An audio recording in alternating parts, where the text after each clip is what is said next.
will a veteran defense and a make-or-break year for Drinkwitz be enough to get Mizzou over the 500 hump? How critical is the quarterback position? Well, I'll say just it's a quarterback-driven league, right? So you got to have good play at quarterback, and I think Brady Cook can be that guy for them.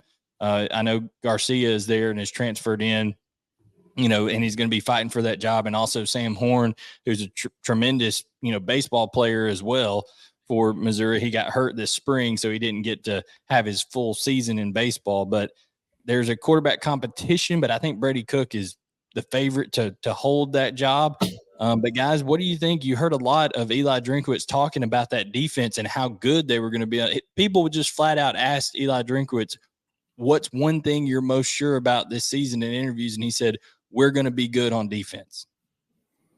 Yeah. I mean, listen, Chris, we did the preview. What was that? Probably 2 weeks ago. And just kept saying, I think we kept repeating the same thing. We're like, I don't know how you cannot look at this defense and feel like it's going to just be outstanding. Now, obviously injuries and that kind of stuff can come into play, but the defense, yeah, I'm as sure about the defense as I am of anything, just like, Drinkwitz, and he knows better than me, but I think it's easy just to look at this team. And you talk about filling out our ballots, Chris. I had a lot of Missouri defensive players in that group, which again, you're not just picking, one or two guys, you're putting kind of a pool of guys in there. And I mean, there's so many guys, right, that you just pick and put on there, and you're like, all right, he's got to go on there because he's one of the better defenders at that position. And I think we just look down the roster. I mean, that's what stands out with them. And so my hesitation with Missouri is, like you said, I hope for their sake they do find consistency at quarterback and can find, what they need and get everything out of Luther Burden that we think they can get out of him. And but as Blayne knows and as we've talked about, is just when you lose a guy like Dominic Lovett, it's tough. I mean, it's tough on an offense that was already having some issues. And we think Luther Burden can take that next step. I'm interested to see how they use him this year. And they're going to have to use him in a variety of ways. And yeah, but it all comes back to the quarterback and whether you get consistency there. If you don't, it will be an up and down year where the defense is going to have to win you some 21, 17 type games. And if not, then yeah, it's just kind of trying to figure it out. But the one thing I will say, Chris, before, and I think we've talked about this, all of us have, that schedule though, man, it's not hard to find a lot. I mean, it's hard to find a lot of wins. When you just look at it, because usually we can spot some schedules, say, all right, guaranteed win. In the SEC, you kind of look at that sometimes with the non-conference games, not with everyone, but it's like we've talked about, right? Like Middle Tennessee is not a bad team. They go to Columbia, not a bad team. Kansas State, that's a top 25 team to start the season. Yes, it's a home game, but this is where drawing an LSU, right? Good thing it's in Columbia. Yeah, as Blayne always says, weird things happen there. That could be the weird game of the season. Could be the Tennessee game. But if you're just looking at their schedule right now, Kansas State, LSU, Kentucky on the road, at Georgia, Tennessee, got to go to Arkansas, South Carolina, Vanderbilt's going to be better. There's a lot of games on that schedule that if you don't have a consistent offense, you're going to be right there with a chance to lose, but you could also have a chance to win thanks to your defense. Yeah, Justin, Deion's in rough shape with that leg. That's gonna be tough. It's gonna be tough for him. Just on that. Yeah, so we'll see there. But no, I see what you're saying, Blake. I mean, the schedule, I'm looking at it right now. It is tough. But man, when you go through and look, like you said, it's 9 seniors. 9 seniors. You just don't see that in college football anywhere now, really. And only one of those guys is a transfer coming in this year. The rest of them are, and he's not even a senior. Joe Moore, the one of the defensive ends, he's a junior. All those seniors, they've been in that program.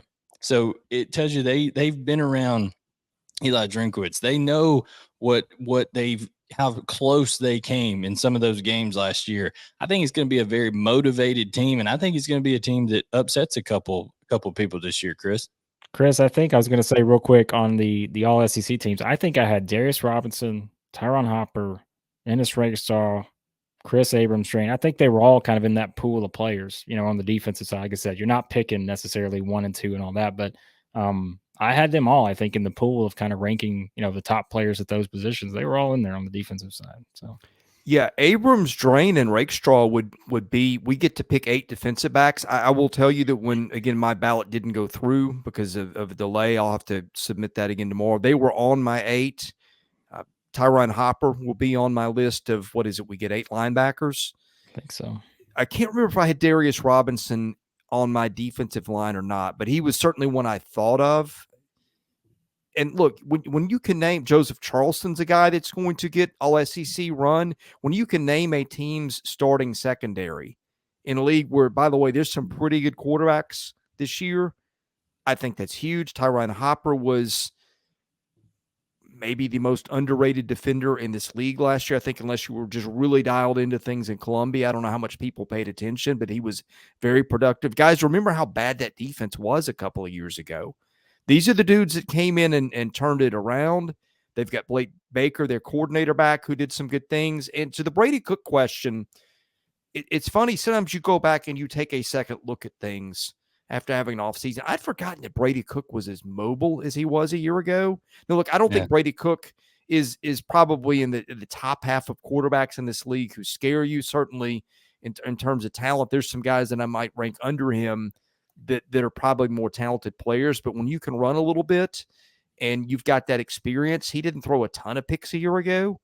Maybe we slept on Brady Cook a little bit, but I think, look, there's a universe. I'm not going to pick South Carolina, or excuse me, I'm not going to pick Missouri second.